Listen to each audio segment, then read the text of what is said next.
ओम अज्ञानतिमिरान्धस्य ज्ञानाञ्जनशलाकया चक्षुरुन्मीलितं तस्मै श्रीहनुमान् स्थापितं येन भूतले स्वयं रूपकदा मह्यं ददाति स्वपदान्तिकं वन्देऽहं श्रीगुरु श्रीयुतपदकमलं श्रीगुरून् वैष्णवाचं श्रीरूपं साग्रजातं सगण रघुनाथान्वितं तं सजीवं साद्वैतं सावधूतं परिजनसहितं कृष्णचैतन्यदेवं श्री राधा कृष्ण पादान सगणदलिता श्री विशाखानप्रताश्च ना नित्यानंदम नमस्तुभ्यं प्रेमानंद प्रदायते कलौकलमस्य नाशाय जानवपते नमः।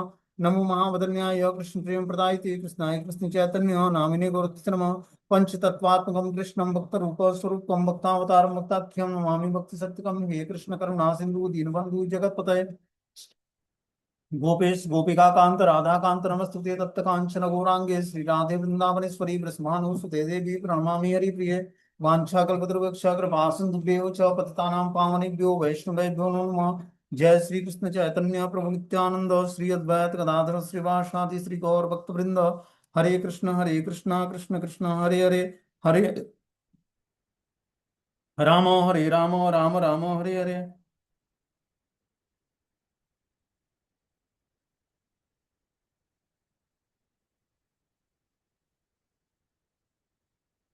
तो इसमें आज हम लोग को 21 नंबर श्लोक पढ़ना है, श्रीमद् भगवद गीता अध्याय 16 और श्लोक संख्या 21 नंबर।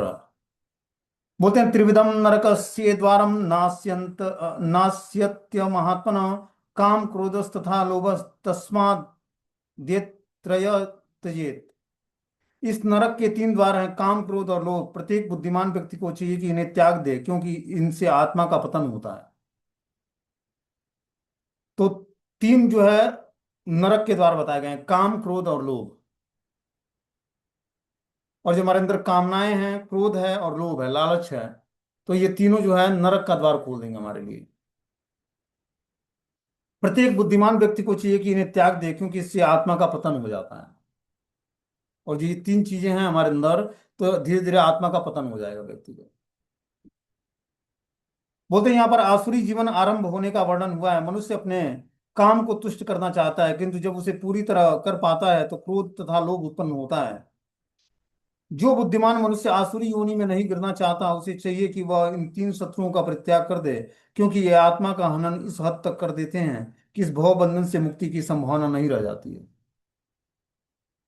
तो जब मैं भव बंधन से छूटना है, भव बंधन से मुक्ति प्राप्त करनी है, तो इन 3 दुश्मन जो काम क्रोध और लोभ हैं, जो तीनों नरक के द्वार हैं, इनको छोड़ना पड़ेगा। ये आत्मा का हनन कर देते हैं, और इस हद तक हनन कर देते हैं कि यह भव बंधन से मुक्ति की कोई संभावना नहीं रह जाती है। इसीलिए तीनों अर्थों पर विजय प्राप्त करना है। बोलते हैं जो बुद्धिमान मनुष्य आसुरी योनि में नहीं करना चाहते, उसे चाहिए कि वह तीनों शत्रुओं का परित्याग कर दें, कि कामनाओं का परित्याग कर दें, क्रोध का परित्याग कर दें, और लोभ मतलब लालच का परित्याग कर दें। जब तक हमारे अंदर भौतिक वस्तुओं को पाने की लालसा जागृत रहेगी, तब तक जो है हम अध्यात्म के रास्ते पर आगे नहीं बढ़ पाएंगे।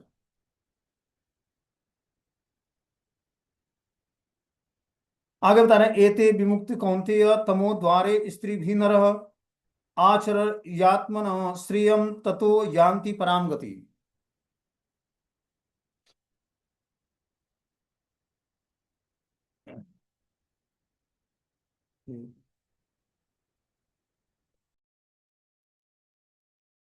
प्रधान अतएव मनुष्य को यह जानना चाहिए कि शास्त्रों के विधान के अनुसार क्या कर्तव्य है और क्या अकर्तव्य है। उसे ऐसे विधि विधानों को जानकर कर्म करना चाहिए जिससे वह क्रमशः ऊपर उठ सके। तो क्या कर्तव्य हमारा, क्या करने योग्य है और क्या करने योग्य नहीं है, इसको जब तक हम जानेंगे नहीं, तब तक हम अपने स्थान से शास्त्रों के विधान के अनुसार क्या कर्तव्य और क्या अकर्तव्य है, उसे ऐसे विधि विधानों को जानकर कर्म करना चाहिए जिससे वह क्रमशः ऊपर उठ सके। तो क्रमशः ऊपर उठने का क्या मतलब है, कि हम जिस भी स्थान पर हैं और जो हम कर्म करते हुए, और धीरे धीरे ऐसा कर्म जो भगवान को भाने वाला है, शास्त्रों की बातों को ध्यान में रखकर कर्म जो करते हैं, वो कर्म हमें अपने स्थान से अपलिफ्ट करता है। तो कैसे कर्म करें? कर्म ऐसा होना चाहिए जो भगवान को प्रसन्न करने के लिए होना चाहिए। चाहे वो हम परिवार का पालन पोषण करते हैं, या कोई बिजनेस व्यापार करते हैं, या जॉब करते हैं, या जो भी कार्य करते हैं, कर्म का उद्देश्य क्या होना चाहिए? कृष्ण की प्रसन्नता। तब वो कर्म हमें क्या करेगा? भगवान की भक्ति में एडवांसमेंट दिलाएगा। जो अपनी प्रसन्नता के लिए, अपने इंद्रियों को सेटिस्फाई करने के लिए कर्म करते हैं, वो कर्म हमें भवबंधन में डालता है। तो हमारे हर कर्म क्या करने चाहिए? भगवान की प्रसन्नता के लिए होना चाहिए। भगवान की प्रसन्नता के लिए हर कर्म कैसे होगा? जो कर्म शास्त्रों के बातों को ध्यान में रखते हुए जो कर्म किया जाता है, वो भगवान की प्रसन्नता के लिए कर्म होता है। भगवत गीता के अनुसार जो जीवन जिया जाता है या जो कर्म किया जाता है, वो भगवान की प्रसन्नता के लिए होता है। तो ऐसे कर्म क्या होता है? धीरे धीरे भवबंधन से मुक्ति दिलाता है हमें। और जो शास्त्रों के विरुद्ध कर्म होता है, वो क्या करता है? हमें भवबंधन में फिर से फंसा देता है।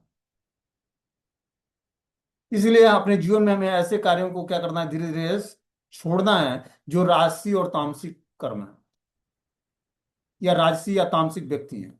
जब तक हम राजसी और तामसिक व्यक्ति का या कर्मों का परित्याग करके और सात्विक गुणों को, सात्विक व्यक्ति को स्वीकार नहीं करेंगे, तब तक हम जीवन में एडवांसमेंट नहीं करेंगे। क्योंकि अगले व्यक्ति के वाइब्रेशन से, उसके बातचीत करने का तरीका से, उसके विचार से, उसके सोच से हमारी चेतना प्रभावित होती है। इसीलिए एसोसिएशन बहुत इंपॉर्टेंट है। जब तक हमारा एसोसिएशन पवित्र नहीं होगा, पवित्र मतलब भक्ति के अनुकूल नहीं होगा, तब तक हमारा एडवांसमेंट नहीं होगा। हमारे कार्य करने की शैली नहीं बदलेगी, सोचने विचारने की क्षमता नहीं बदलेगी, चाहे हम कितना भी माला फेर लें। इसीलिए संग बहुत जरूरी है। कैसा संग? भक्तों के संग। और भक्तों का संग प्राप्त करने के लिए भगवान से प्रार्थना करनी चाहिए, हे प्रभु आप हमें अपने शुद्ध भक्तों का संग प्रदान करें, ताकि मैं भी शुद्ध भक्ति को जान पाऊं, अन्य अभिलाषाओं से शून्य हो पाऊं। अभी हमारे अंदर भौतिक भोग की बहुत सारी अभिलाषाएं हैं, और भौतिक भोग की अभिलाषा के साथ भगवान को जानना भी चाहते हैं। तो वैसे भक्तों का जब हम संग करेंगे, तब हमारे अंदर भौतिक भोग की भावना जो है समाप्त होगी, और आध्यात्मिक चीजों को करने की भावना जागृत होगी, आध्यात्मिक एक्टिविटी करने की भावना जागृत होगी। तो ये भगवान से प्रार्थना करके ही हम इन चीजों को अपने अंदर डेवलप कर सकते हैं, या ऐसे भक्तों का संग प्राप्त कर सकते हैं। बोलते हैं कि यहाँ पर अतएव मनुष्य को यह जानना चाहिए कि शास्त्रों के विधान विधान के अनुसार क्या कर्तव्य है और क्या अकर्तव्य है। उसे ऐसे विधि विधानों को जानकर कर्म करना चाहिए जिससे वह क्रमशः ऊपर उठ सके। जैसा कि 15वें अध्याय में कहा गया है, वेदों के सारे विधि विधान कृष्ण को जानने के लिए है। यदि कोई भगवत गीता में कृष्ण को जान जान लेता है और भक्ति में प्रवृत्त होकर कृष्ण महानामृत को प्राप्त होता है, तो वैदिक साहित्य द्वारा प्रदत्त ज्ञान की चरम सिद्धि तक पहुंच जाता है। भगवान चैतन्य महाप्रभु ने इस विधि को अत्यंत सरल बनाया है। उन्होंने लोगों को केवल हरे कृष्ण मंत्र जपने और भगवान की भक्ति में प्रवृत्त होने और अर्चा विग्रहों पर अर्पित भोग के उचिष्ट को खाने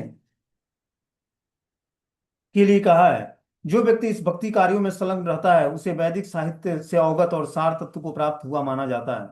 निसंदेह उस सामान्य व्यक्ति के लिए जो कृष्ण भावना भावित नहीं है, भक्ति में प्रवृत्त नहीं है, करणीय और अकरणीय कर्मों का निर्णय वेदों के अनुसार, आदेश के अनुसार किया जाना चाहिए। तो हर व्यक्ति को क्या करने योग्य है और क्या करने योग्य नहीं है, ये ज्ञान हमें वेदों से सीखना चाहिए। वेद मतलब वेदों से आगे बढ़कर भगवत गीता से ज्ञान सीखना चाहिए कि क्या करणीय और क्या अकरणीय है, क्या करने योग्य है और क्या करने योग्य नहीं है, क्या अनुकूल है और क्या प्रतिकूल है। जब तक हम अनुकूल चीजों को स्वीकार करके प्रतिकूल चीजों को छोड़ेंगे नहीं, तब तक हमारा भक्ति में एडवांसमेंट नहीं होगा, भक्ति को अच्छे तरीके से समझ नहीं पाएंगे। तो क्या अनुकूल है और क्या, हम लोग रोज सुनते हैं कि अनुकूल से संकल्पम और प्रतिकूल से वर्जनम। तो अनुकूल क्या है और प्रतिकूल क्या है, ये किसी ने क्वेश्चन नहीं पूछा। अनुकूल ये है कि हम भक्ति में जो एडवांसमेंट किए हुए भक्त हैं उनका एसोसिएशन प्राप्त करें, शास्त्रों को गंभीरता से पढ़ें जो कि वैष्णव आचार्यों के द्वारा लिखा हुआ है, महाजनों के द्वारा गाए हुए प्रेयर्स को, प्रार्थनाओं को हमें पढ़ना चाहिए, वैष्णव भजनों को भगवान के सामने प्रस्तुत करना चाहिए। ये सब भक्ति के अनुकूल कार्य हैं।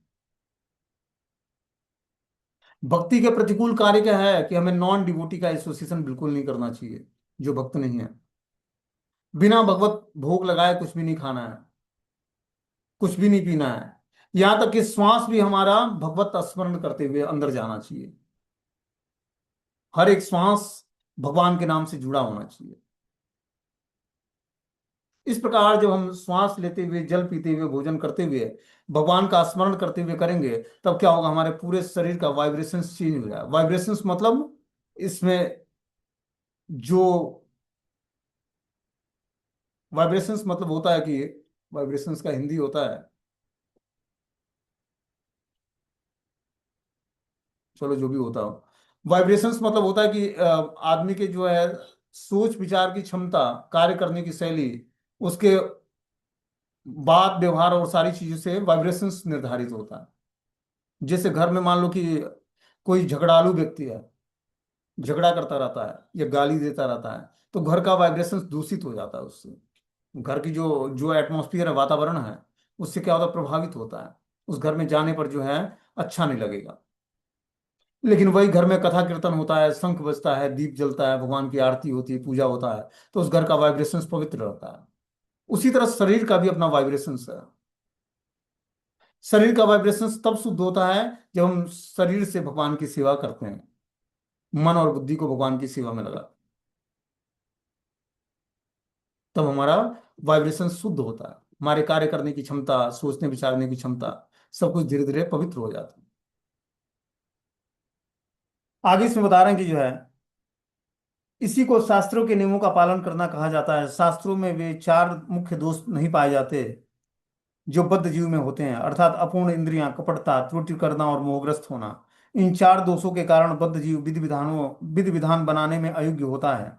अतएव विधि विधान जिनका उल्लेख शास्त्र में हुआ है, जो इन दोषों से परे होता है, सभी बड़े बड़े महात्मा, आचार्य और महापुरुषों द्वारा बिना किसी परिवर्तन के स्वीकार कर लिया जाता है।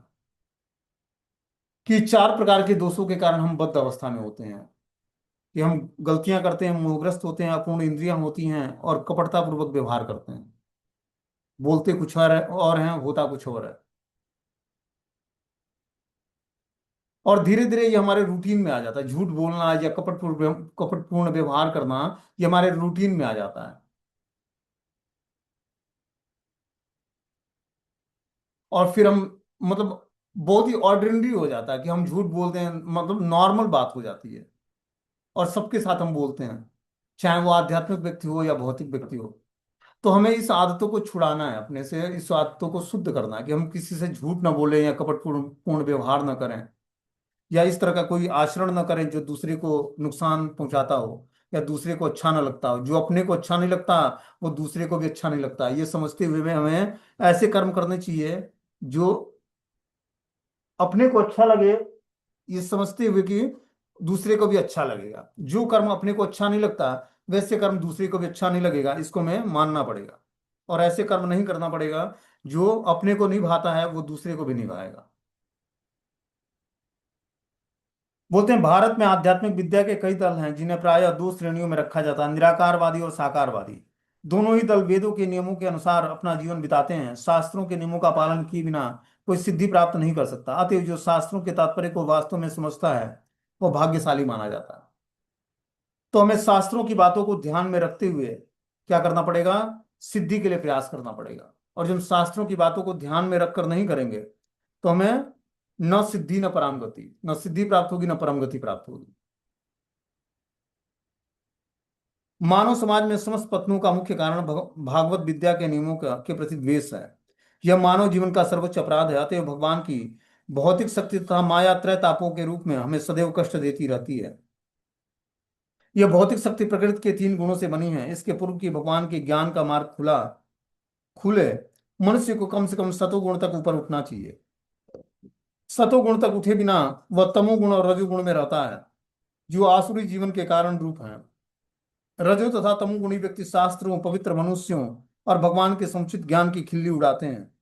वे गुरु के आदेशों का उल्लंघन करते हैं और शास्त्रों के विधि विधानों का प्रमाण नहीं करते। वे भक्ति की महिमा का श्रवण करने करके भी उसके प्रति आकृष्ट नहीं होते। इस प्रकार वे अपनी उन्नति का अपना निजी मार्ग बनाते हैं। मानव समाज में यह कतिपय दोष है जिसके कारण आसुरी जीवन बिताना पड़ता है। किंतु किंतु यदि उपयुक्त तथा प्रमाणिक गुरु के मार्गदर्शन प्राप्त हो जाते हैं, तो उसका जीवन सफल हो जाता है, क्योंकि गुरु उच्च पद की ओर उन्नति करने का मार्ग दिखा सकते हैं। तो हमें क्या करना पड़ेगा, एक प्रॉपर मार्ग निर्देशन में अपने जीवन को, आध्यात्मिक जीवन को ऑपरेट करना पड़ेगा। तब जाकर हम धीरे धीरे जो है, बता रहे हैं कि आध्यात्मिक गुरु उच्च पद पर आसीन होने के कारण उन्नति का मार्ग दिखा सकता है। और जो हमें जीवन में सफलता चाहिए, तो प्रमाणिक गुरु के मार्गदर्शन में और उन्नति के मार्ग की तरफ प्रोग्रेस करना पड़ेगा। कैसे, प्रमाणिक गुरु के निर्देश में, स्वतंत्रता पूर्वक नहीं। तब जाकर हम धीरे धीरे आध्यात्मिक रास्ते को समझ पाएंगे और आध्यात्मिक रास्ते पर आगे बढ़ पाएंगे। ठीक है ना? इस तरह से ये देवी और आसुरी स्वभाव, ये 16वां अध्याय समाप्त हो जाता है। अब जो है श्रद्धा के विभाग, श्रद्धा के विभाग क्या क्या हैं इसका वर्णन हम लोग कल से सुनेंगे। अब 2 अध्याय बचा है भगवत गीता का, तो 2 अध्याय समाप्त हो जाएगा, उसके बाद भगवत गीता पूरा समाप्त हो जाएगा। फिर हम लोग